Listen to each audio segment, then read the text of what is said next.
a lot of people think that this is an HR topic. It sits in human resources, but that limitation, although it's true, it has a lot of linkages to HR and it's a critical partnership. If that's the only place that it lives, it doesn't actually allow this to be delivered holistically in your company. And so when we say enterprise-wide, it's really thinking about how does this touch every part of your organization?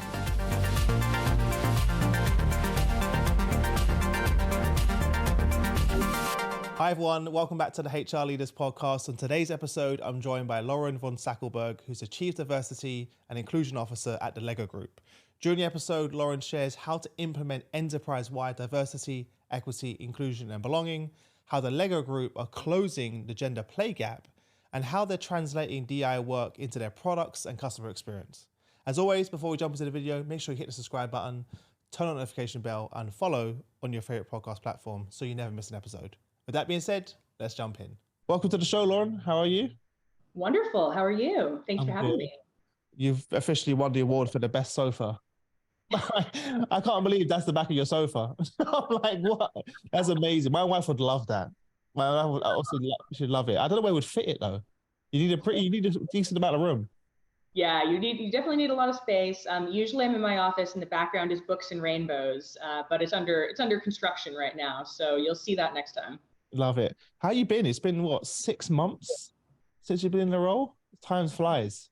Yes. Yeah, we're signing our signatures with 2023. So it's been quite a while, and it's been everything I hoped for and more, to be honest. It's certainly my last corporate home, and I'm just really energized by this job and really excited by the impact that we can drive and the growing team. And yeah, just looking forward to kind of getting into it a bit more with you today. Nice. Tell everyone a little bit more about your background before you arrived here at the Lego Group. Of course. So I've worked in diversity inclusion now for 15 years.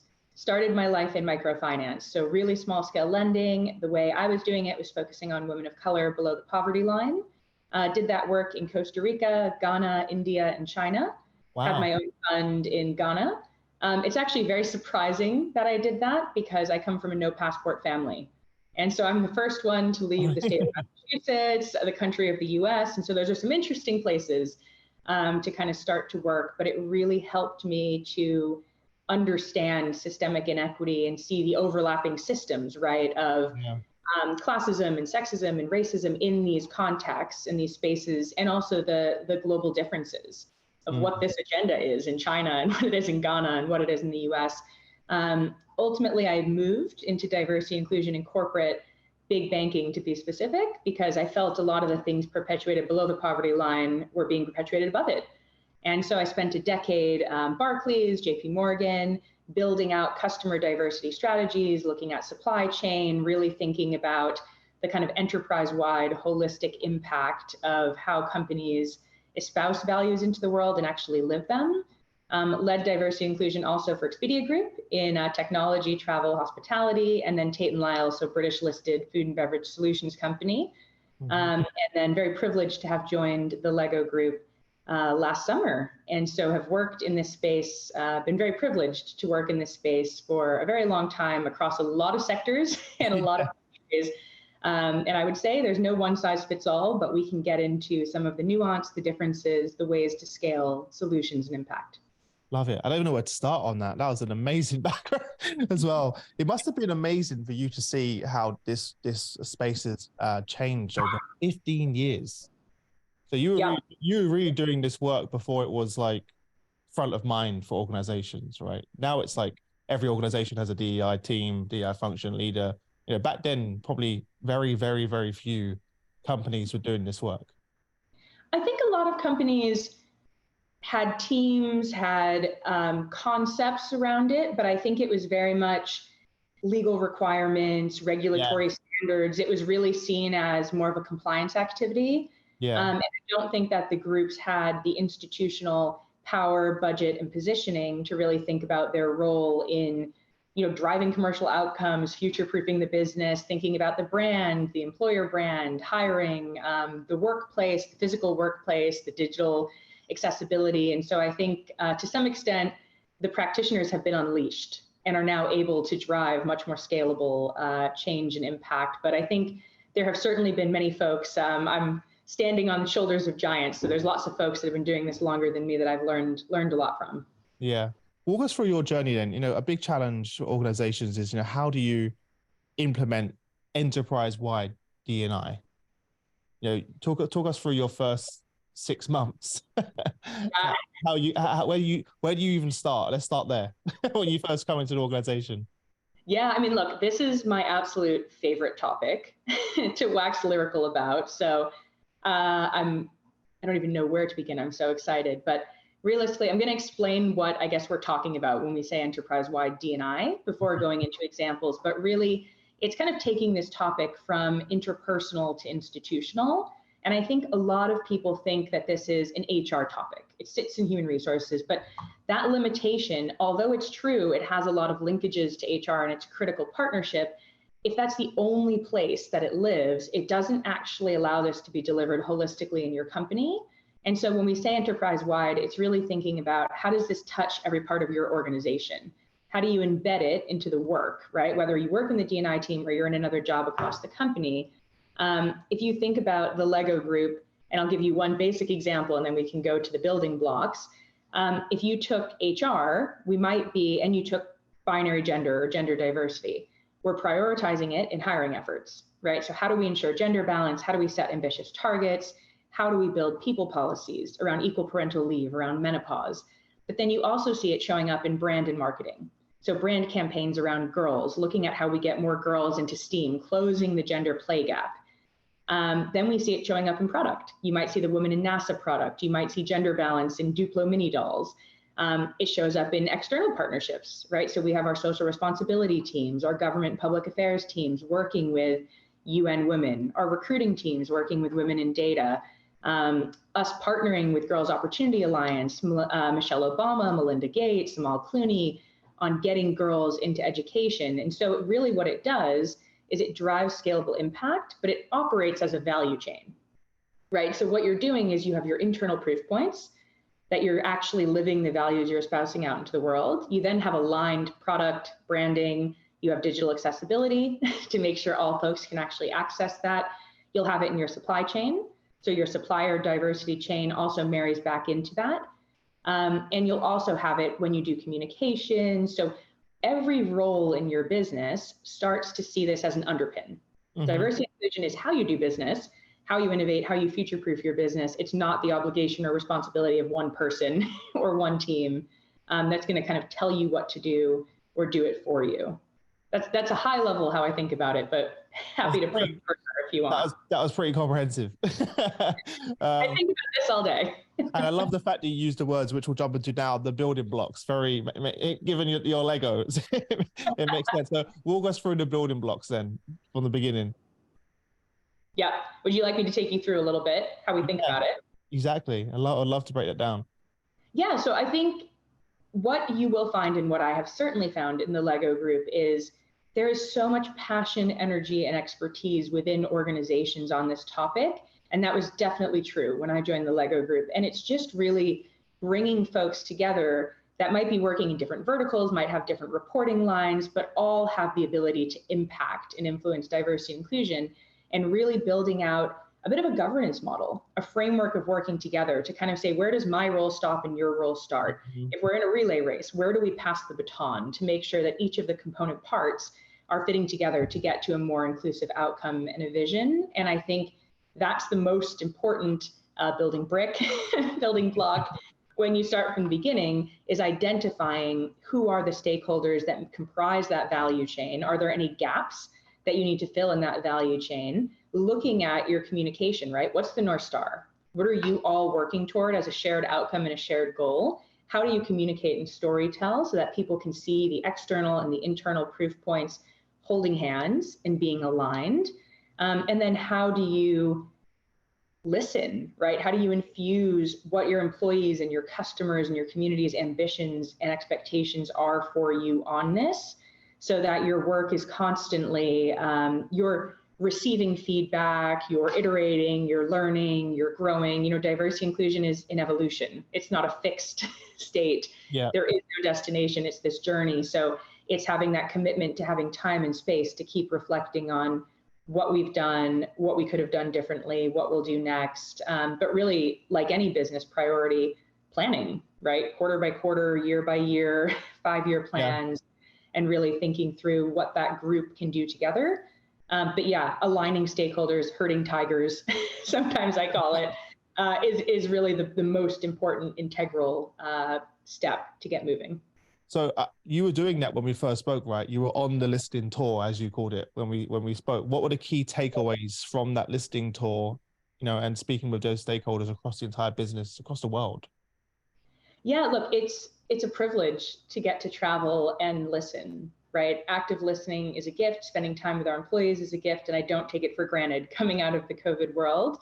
I think for me, it was an opportunity to really understand people's firsthand experiences of inclusion, but also what are their ambitions for us, right? What do they hope that we will do and deliver for them? I think the conversations really helped, as someone who's new, to not only understand our business, but also inform our strategy, right? Make sure that it's built for and with colleagues and centering their needs. To the earlier point, you're not going to get enterprise-wide strategy if you don't have shared accountability. So if people think it's my strategy, it's the DE&I team's strategy, they aren't stepping into the kind of personal and institutional accountability I want. But if they feel like they co-created it and their voice is infused in it and they're accountable for the delivery of it, the energy and the momentum behind it is a lot higher. I think a few things that I really learned and heard very loudly in the tour. The first is Leadership Playground, which, Chris, I think you've talked to Lauren about before at the Lego Group. I think that really, really underpins our diversity and inclusion work. Can you explain that for the audience? Can you explain that for the audience what that is? The leadership program? It's a model of how we think about leadership and democratizing leadership in the Lego Group. And it has 3 key behaviors, kind of focuses around being brave, curious, and focused. And essentially what I heard is that this operates as a common language and a common foundation because everybody across all of our colleagues has quite a deep connection to this, has experienced this for a long time. And so it helps folks when diversity inclusion can be a challenging conversation. It can be uncomfortable. It has lots of cultural differences. This framework gives people a way where they can go off into their campfire and know that that's a psychologically safe space. And I'm talking about a campfire made of Lego bricks. Yeah, and it lights up. Yeah. It's so cool. Yeah. Exactly. But I think that was really helpful to say, actually, there is common language. There is a common way for people to get into a psychologically safe space to have what might be a really difficult conversation for them. I think the other one, and this is a word I made up, is around globalization. So it was really clear that we can have a global strategy and we can have global principles, but it's very important for us to localize. The experience of diversity and inclusion is incredibly different in Hungary and in Mexico and in China and in many of the places that I was listening. So really allowing there to be kind of local action planning that juxtaposes some of that global strategy work so that it feels culturally relevant, locally relevant, and authentic. Listening really helped to unlock that and understand some of those needs and opportunities. And I think it's a space that we'll be investing in as well. Yeah. So you've gone on the tour. What were you mentioned one of the takeaways? Any other key takeaways that you took from that? Interestingly, and this started before my tour. This started in my hiring process, but that's when I started listening, really, which is fair. You should. Yeah, exactly. Yeah. So I think one of the ways I decided to work for the Lego Group is I went to, and I'm very lucky, I'm in London, so one of our flagship stores is here in Leicester Square, and I went to the flagship store in Leicester Square, and I spent an entire day there. And I watched children and adults and parents. I had no idea that you were going to be an employee at the time. No, I think they just thought I was stalking them or something. I don't know. I heard extensively long time not buying anything. And I talked to every employee and I asked them many questions around how the Lego Group treated them, if one thing could be done incrementally differently to, help them feel more included, what would it be? And look, I've worked in a lot of industries and a lot of spaces. I have never heard such a strong sentiment of fairness across our hourly populations and our salaried populations. So hourly populations being folks, working in a retail context, in a store, maybe in a production environment, they all spoke to me about how included they felt because they had the same parental leave. as people working in a corporate office because they had the same healthcare, because they had the same caregiver leave. And it really was very important to people that they felt, hey, I'm a valued member of this company, irrespective of my way of working or my shift pattern or, my compensation grading. And that's really unique. I've seen a lot of companies where people feel like second-class citizens. Yeah. They feel like there's different strategies. And so I think I heard that loud and clear. It's one of the reasons I joined, but I continued to hear that as I went into production environments or other spaces where people might work differently than in the London hub and office. And so really thinking about how do we maintain momentum on that? How do we open source and share that with other companies that might be on that journey as well? And then what can we do better? There's always things to improve. That's amazing to hear that. It's so important. And we were talking offline, right? Saying those are some of the people, whether they're in the factory workers or front line, those are a lot of the people that kept us going, for example, during the pandemic. As well. So important. I know something you're really passionate about is shifted from competition to collaboration. Explain that more to the audience, what you mean by that. Yes, I think your audience is just going to get that I'm passionate about a lot of things. But this is a key one. And this is a big belief I have. I think in diversity and inclusion, it's very different from other business priorities where there is no winning, right? So it's not a conversation to say, we want to be the best. We want to be number one at diversity and inclusion. We want to win. I don't want anyone else to lose, right?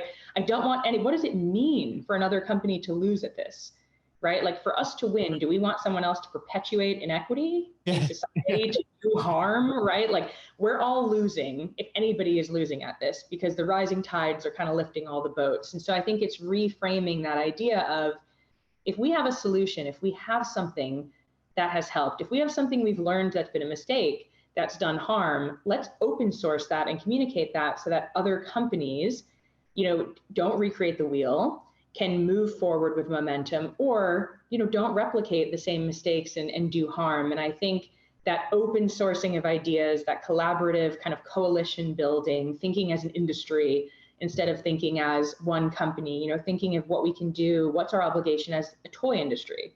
What's our obligation in advertising? You will have seen for World Children's Day with UNICEF, we actually just published and open sourced a playbook on promoting diversity and inclusion in advertising for children.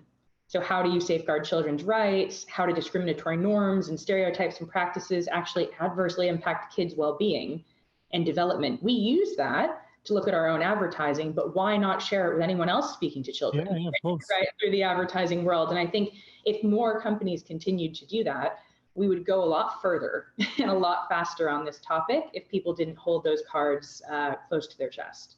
Well, on that point then, how do you translate diversity and inclusion into product design and customers? Yeah, it's a $1 billion question. There you go. But I think, look, it's really critical. Why would you do that, right? First and foremost, it's going to future-proof your brand. And I'm speaking from a company that just turned 90 years old, right? So exactly. We have another 90 years. And I think purpose-led brands are becoming more and more important. You see consumers voting with their wallet. You see folks investing in brands that they feel are aligned with their values.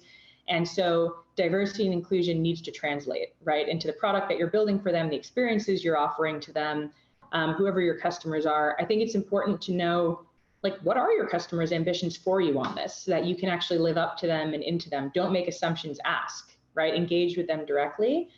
And then translating it into it, it's really about authenticity, right? So I think it's not saying this is what we think our customers want, but we're not living those values internally. Yeah. You have to also think about what are the policies, what are the practices, what are the proof points that we have that we can then translate back out into what we talk about in society. Mm-hmm.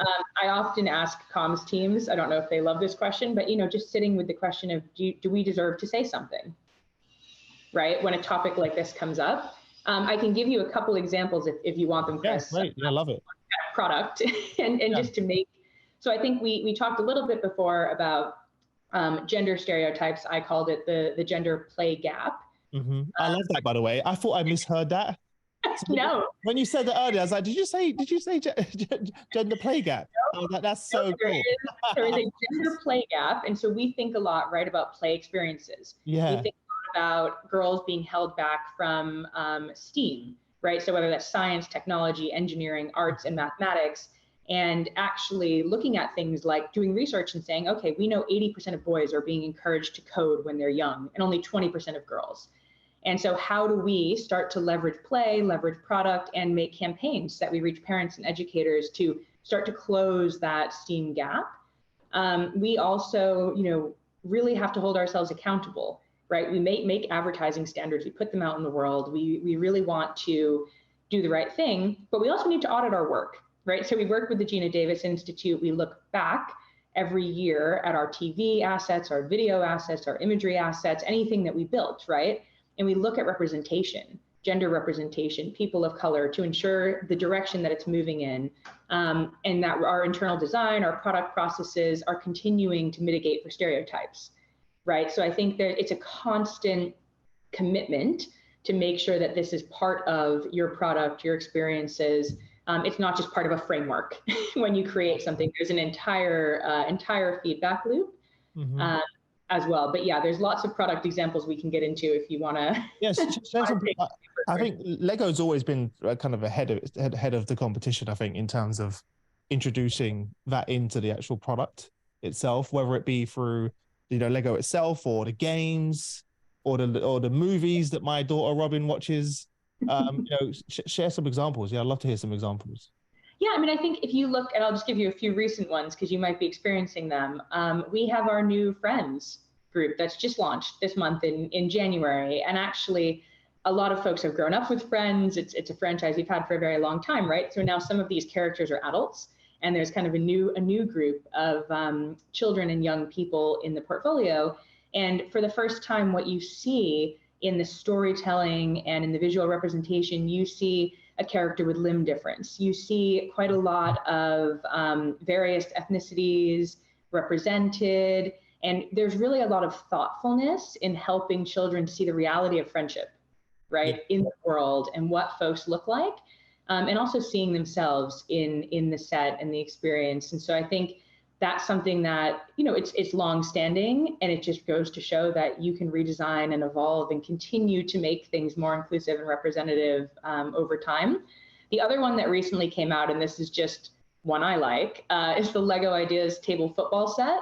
Okay. So you might have seen it, but it's definitely one of our most diverse selections to date. So you've basically got the ability to build your own football team. But you've got 44 different kind of minifigures, minifigure heads. You've got 43 different wigs. You have 6 different skin tones. So it allows you to kind of customize, right? If you look at the World Cup, you could take your players, you put men and women playing together. So it's really using the power of sport, right, to drive more inclusive play. So that was just one that I really enjoyed as an example. Both pretty new. But I haven't come across those both, so I'm gonna have to check them out now. They're super interesting. Your daughter might know about them. Yeah, probably. She's obsessed with the Lego cartoons. Any of the Lego cartoons, she's all over it. She's just like sitting there, sort of obsessed. It's a good time for us to get quiet time as well as adults. She can sit there watching Lego. I'm glad we can give you that gift. Yeah, that's another thing. Is like kids, like something about Lego. She'll just sit there playing with Lego, and she's just in her own little world, And I've never seen her really focus and have so much focus and attention on one task, if that makes sense. She's 4, so it's quite hard to keep a 4-year-old from being distracted. But there's something about Lego that just playing in that world, right, and the creativity that comes from it. Well, so I think it's built like by kids for kids, right? So there's the entire idea of kids. We center kids as our role models, and I think there's a lot of just imagination and play and inclusivity and things that really draw children in, but keep them, they're learning when they're playing Lego, they're growing, and so it's those experiences that are really amazing. I mean, if I look at what my experience has been from a girl playing with Lego to an adult, it's really evolved and come a very long way. It's such a wide spectrum. I was speaking to my friend Nick, who's moved out to Australia, and I called him on FaceTime, and he was like, "Let me show you my new Lego set." So he's like 45, I think, maybe, and he's just like, it doesn't matter what age you are at, everyone can find joy in. And then he's doing it with his wife. He's like, you've got this project going on. And even when I visit your offices in the canteen in the area, you have like Lego, right? And you have the book next to it, and people like mark where the last page was where they left off. So then someone else can come put their lunch down or take a break and carry on the Lego. So every time I come to the Lego group, I'm always walking up to a table to carry on where someone else left off. Even things like that is really cool. Yeah. Yeah, we didn't pay you to say any of that at all. I love the love for the brand, but it also goes back to what we talked about in inclusive product and design, right? It's that we want to have, something for everyone. And so you'll see various people with their passion points, various people with their interests being addressed through whether it's adults, whether it's kids, whether it's girls, whether it's arts, right? There's all kinds of different ways to kind of channel your energy and interest in the product set. So it's very cool. Talk about, we spoke about this before, like the concept, of intersectionality. Yeah, and I think this is one, a lot of organizations want shortcuts for diversity and inclusion. They want prioritization. So, okay, well, we'll kind of focus on gender, and then we'll focus on race, and then we'll focus on disability. And that doesn't work, because that's not how human beings experience the world, right? None of us are one-dimensional. And so I don't get to decide, in this space, I'm a woman, but tomorrow I'm a queer woman, and the next day. And so I think, mindful of the three-dimensional nature of human beings, this concept of intersectionality, which comes from Kimberly Crenshaw from the 1980s, is really those intersections, right? Those overlapping systems of oppression and how they might show up in the workplace, in the world. And this is particularly important when you build diversity and inclusion strategies for your people. A really good example is lots of companies make gender targets, right? That's a pretty common thing that happens.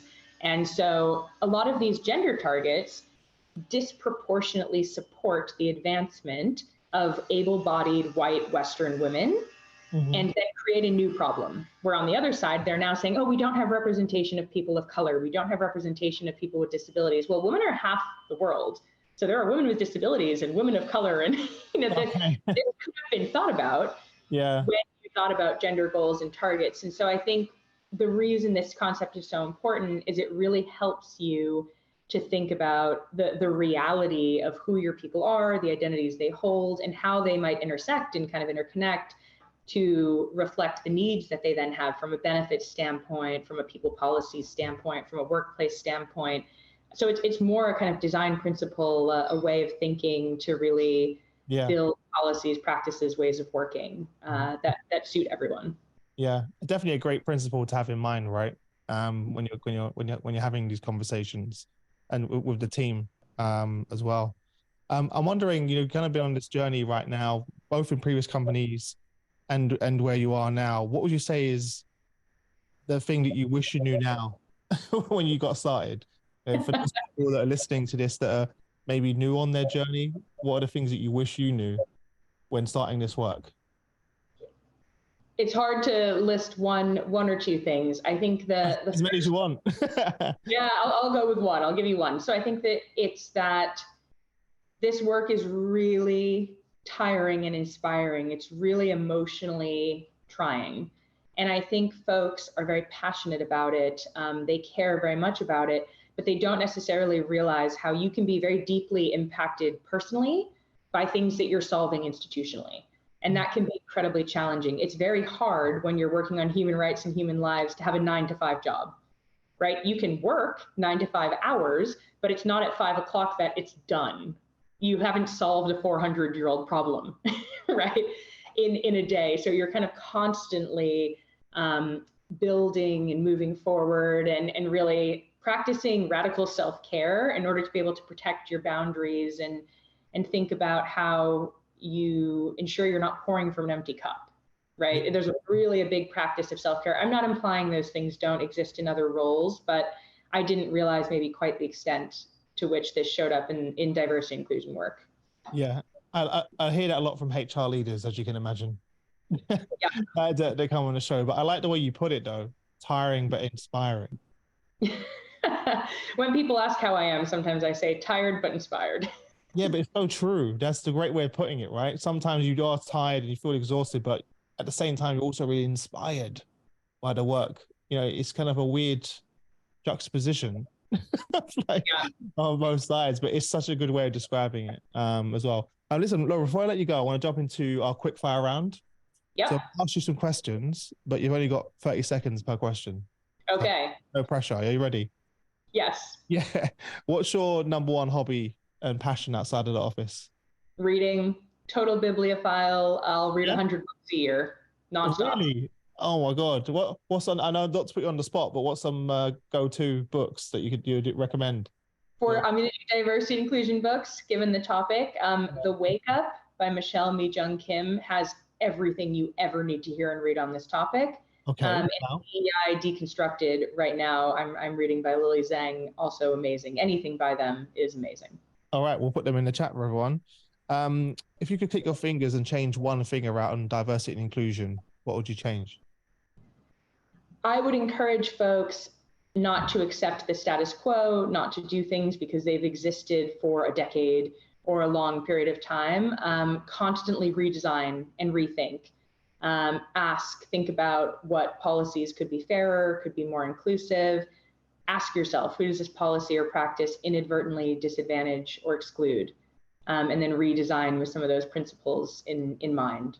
And do it over again. Yeah, keep doing it. Iterative process. I keep doing it. How would your friends and family describe what you do for a living? It's a fun one because our brand is recognized by my 3-year-old nephew and my 95-year-old grandfather. So there's actually a pretty solid understanding. I'll give you a quote. My 3-year-old nephew usually calls and says, "Auntie Lala, what did you build today?" And I say cool. policies and practices, right? So I think it's really the purposeful job, protecting human lives, human rights, really building a more sustainable and inclusive future is probably what they would understand of the day-to-day. We've got a pretty good understanding of that. What legacy do you want to leave behind? I always quote Angela Davis here. So I just act as if it's possible to radically transform the world. And I do that all the time. So I really just want to have the world be a more equitable and inclusive place. I want to justify my existence on this planet. I care a lot about young people. So I want stereotypes and biases and self-limiting beliefs that start when you're really, really young and impact kids' development, self-esteem, and growth to be interrupted a lot earlier so that we can build more inclusive societies and give our kids a better world to inherit than maybe we did. I'm kind of thinking this next question is going to be a no, but have you ever considered leaving the function to try something else?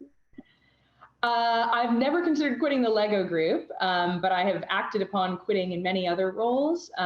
It's very values driven for me. So if a company's values don't align with mine anymore, if they're behaving in a way that feels non-inclusive or unethical, or they're not acting in alignment with their D&I promises, I leave. I mean, I vote with my talent.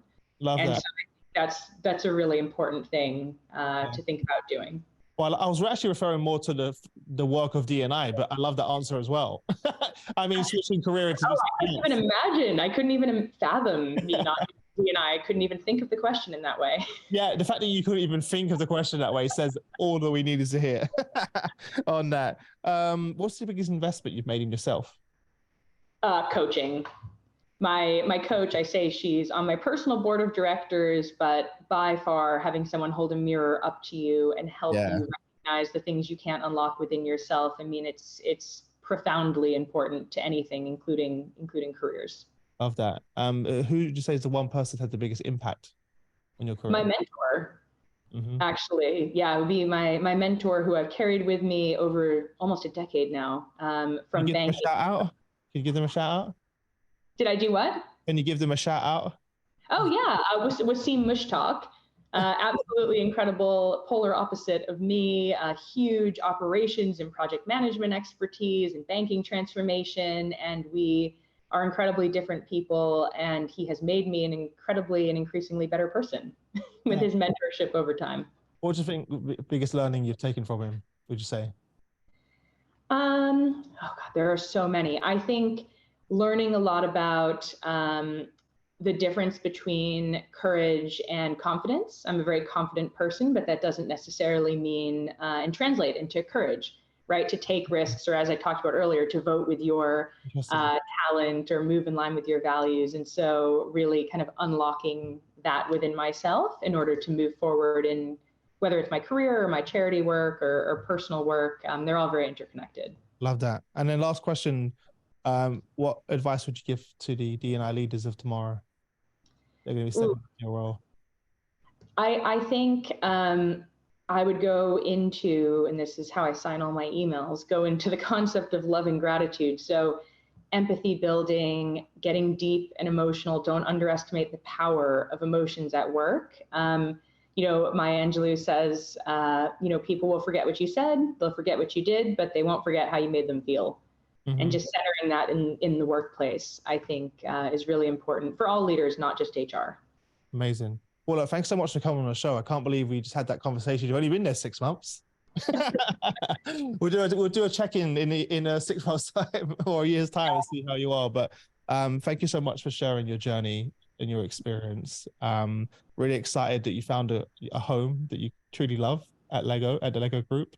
And I look forward to seeing you again soon. But I wish you all the best until then.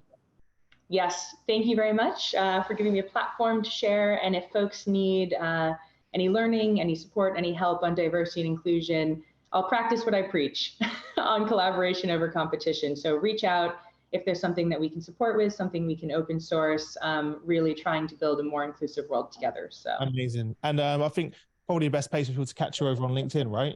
If you put it on there. Yep. As well. Yeah, LinkedIn, and then follow the Lego Group. We do open source a lot of our DE&I work through our corporate channel as well. So that's a really great place. If you want that DE&I advertising toolkit from UNICEF, that's where that lives, etc. So both of the two. Well, listen, all the best until we next speak. But yeah, have an amazing year ahead. Great, thank you. You as well.